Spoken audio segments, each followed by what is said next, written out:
খুলনার ডুমুরিয়ায় ফের উত্তপ্ত হয়ে উঠেছে ডুমুরিয়ার সর্ববৃহৎ 18 মাইল কাঁচা বাজার।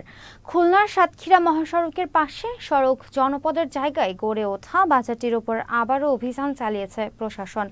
এবার সড়ক জনপদের জায়গায় কাঁটা তারের বেড়া দেওয়া হয়েছে। এতে বাজারের ব্যবসায়ী সহ স্থানীয় বাসিন্দারা অসন্তোষ ও ক্ষোভ প্রকাশ করেছেন। অভিযানে নেতৃত্ব দেন ডুমুরিয়ার সহকারী কমিশনার ভূমি মোহাম্মদ আসাদুর রহমান। রোববার এই অভিযান পরিচালনা করা হয়। সড়কের পাশ দিয়ে কাঁটা তারের বেড়া দেওয়ায় স্থানীয় বাসিন্দাদের চলাচলের পথও আটকে পড়েছে। এ বিষয়ে সড়ক ও জনপদ অধিদপ্তর খুলনার নির্বাহী প্রকৌশলী তানিমুল হক জানান, 18 মাইল বাজারের অভিযানে সড়ক বিভাগের কোনো সম্পৃক্ততা নেই। বাজারে অভিযান চালিয়েছে উপজেলা প্রশাসন। সেখানে কাঁটা তারের বেড়া দেওয়ার কোনো নির্দেশনা তাদের ছিল না।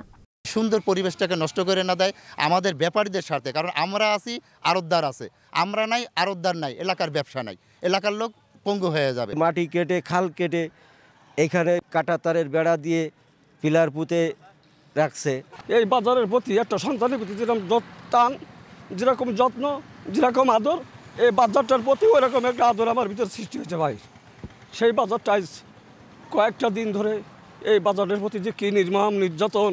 ঘর দরজা ভাঙতে গেলে তো সরকারিভাবে তো কোনো নোটিশ দেয়, তো আমার তো কোনো নোটিশও দেয়নি।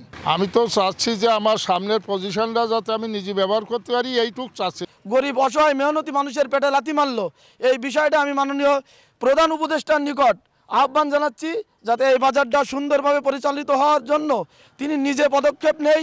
প্রশাসন উচ্ছেদ করছে, আমাদের লোকজন খালি সীমানা দেখাই দিয়ে আসছে।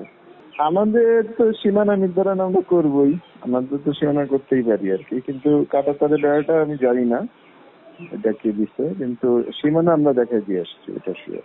কাঁটা তারের বেড়ার পরে আপনারা কিছু জানেন না? এটাই না না না